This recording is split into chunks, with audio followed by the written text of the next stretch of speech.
गोंगल बुनियादी तौर पे कश्मीर की कल्चर और हमारी रिवायत में एक बहुत बड़ा अहमियत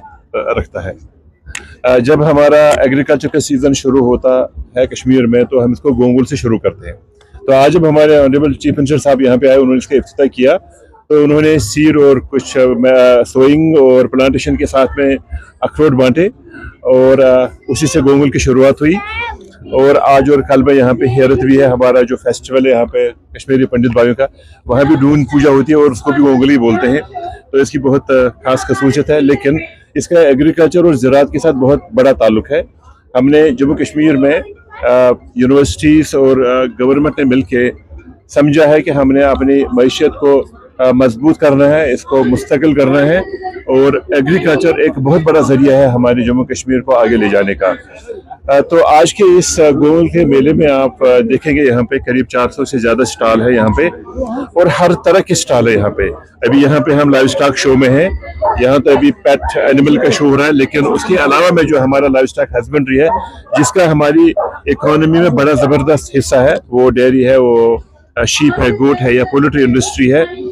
उसके साथ में आप आगे चल के देखेंगे कि यहाँ पे हॉर्टिकल्चर जो हमारी इकोनॉमी का बैकबोन है, तो किस तरह से हमने हॉर्टिकल्चर को हम डाइवर्सिफाई कर रहे हैं। और उस हॉर्टिकल्चर की इकोनॉमी जो अभी 10-15 हज़ार करोड़ रुपए की है, और अगले कुछ सालों में 5 सालों में हम इसको 50,000 करोड़ का जो है ना हमारा तखमीना है, यहाँ तक जाएगी।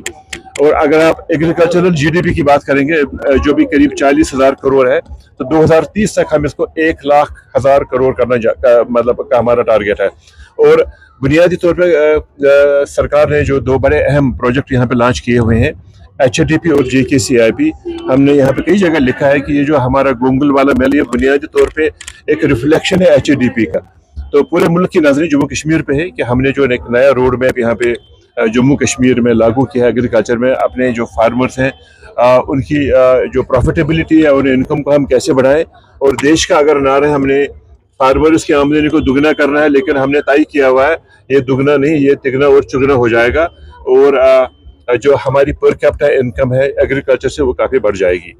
तो बुनियादी तौर पे एग्रीकल्चर में और हमारी यूनिवर्सिटीज़ का इसमें जो अमल दखल जो बड़ा ज़बरदस्त है, वो ये कि हम इस टेम्परेट हिमालयन इकोसिस्टम में हमारे चैलेंजेस मुख्तलिफ हैं जो देश के बाकी जो इलाके हैं, और अगर उनका हल ढूंढना है, सोल्यूशंस ढूंढने हैं, वो हमने ही उनके हल ढूंढने हैं। तो अभी आपने कुछ स्टॉल यहाँ पे देखे होंगे जहाँ पे कुछ बहुत सारी ऐसी टेक्नोलॉजीज हैं जो सिर्फ जम्मू कश्मीर में ही है, और हमारी यूनिवर्सिटी ने उन टेक्नोलॉजीज को इन्वेंट किया है या डिस्कवर किया है, और वो टेक्नोलॉजीज अब प्रोडक्ट्स की सूरत में अभी बाजार में अवेलेबल है। ये जो गोंगल है पहले 2 दिन का हुआ करता था, अब 3 दिन का होगा, 14, 15 और 16।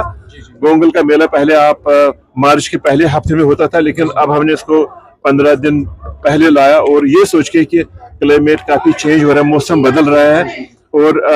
उस वजह से। और उसके साथ में जो है ना करीब 3-4 लाख लोगों का हमें मुतवक्का है कि यहाँ पे इसको विजिट करेंगे। तो आम लोगों के लिए मैं बता दूं कि हर किसी के लिए, अगर हम अपने फार्मर की बात करेंगे, उसके लिए ये है कि अगर वह अपने एग्रीकल्चर को नए तरीकों से करना चाहे तो उसके लिए उसको क्या चाहिए, सारे सवालों का जवाब है। वो चाहे सीड एंड प्लांट मटीरियल है, वो चाहे टेक्नोलॉजीज है, वो चाहे प्रिसीजन एग्रीकल्चर, वो चाहे मशीनरी है। और जो हमारे एजुकेटेड यूथ है जम्मू कश्मीर में, जो बहुत ज़्यादा परेशान है नौकरियों के चक्कर में, यहाँ पे अनएम्प्लॉयमेंट रेट बहुत ज़्यादा है, और सरकार कहती है कि पब्लिक सेक्टर में हमारे पास ज़्यादा स्कोप नहीं है एम्प्लॉयमेंट देने का, जो बाकी सेक्टर्स हैं उन्हें अपनी कैपेसिटी बढ़ानी है। तो जो हमारा एजुकेटेड यूथ है, तो उनको यहाँ पे काफ़ी सारी अपॉर्चुनिटीज़ यहाँ पे देखने को मिल जाएंगी कि वो किस तरह से एग्रीकल्चर में आके जो एग्री बिजनेसेस में जो है ना अपने लिए और औरों के लिए एम्प्लॉयमेंट अपॉर्चुनिटीज़ क्रिएट कर सकें, और जम्मू कश्मीर की मईशत में उनका काफ़ी ज़बरदस्त कंट्रीब्यूशन होगा।